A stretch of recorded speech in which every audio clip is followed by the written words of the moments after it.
Og nu skal vi snakke om ham der. Vi står i Warsaw i Polen, hvor vi pt. Besøger CD Projekt Red for at kigge på deres sidste rollespil, The Witcher 3. Det her er første af 2 episoder, hvor vi snakker med Lead Quest Designeren for at høre lidt om, hvad der egentlig skulle til for at lave et spil som The Witcher.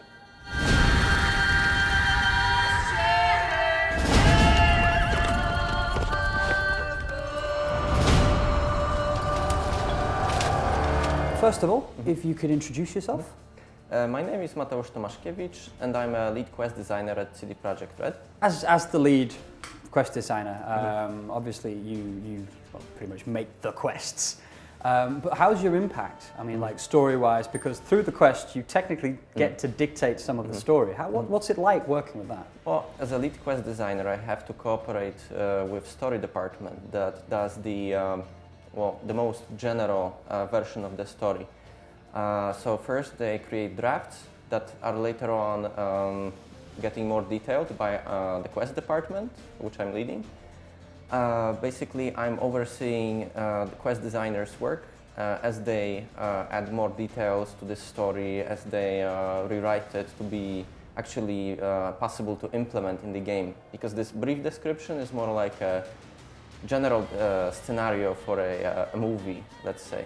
And we have to, think about how to implement it in a way that the players will enjoy it, that we can create actual game content that they can play. Aside from this, of course, I'm also doing quests myself because I love it.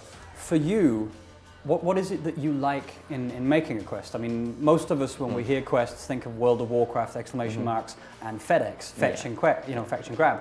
So, for your perspective, if you actually want to flesh out this world, what do you do? What's your thought process on making interesting quests? Well, basically, as we get this draft for the storyline, we don't get that much for the side quests or any other quest content we have in the game.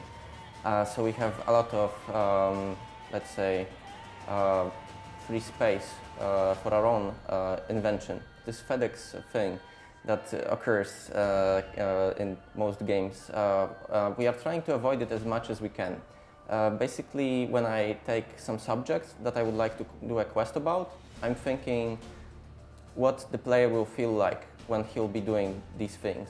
And doing favors for NPCs is not a bad thing in itself.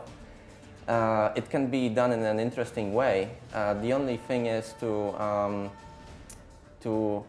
even out the FedEx part of it with the story part of it, and add in this quest something that will add satisfaction to the player.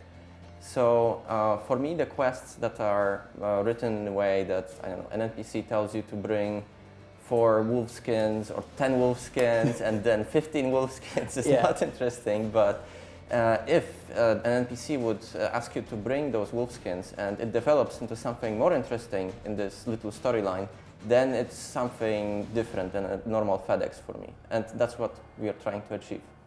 Well, you also worked on The Witcher 2, and having the influence on the story that you do with the quests, how does it feel to somehow be able to not only influence the story in Witcher 2, but to continue developing what is essentially by now actually your story?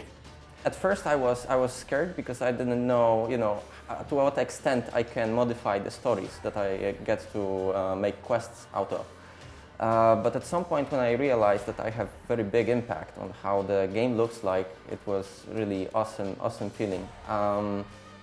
Well, basically, I like to play with it. I like to, question sometimes story designers, basic assumptions, discuss with them, sometimes change some of the ideas, sometimes improve them, and I liked it very much.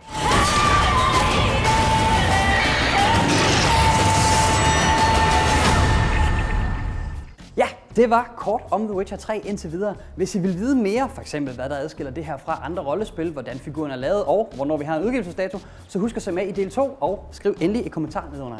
Hej.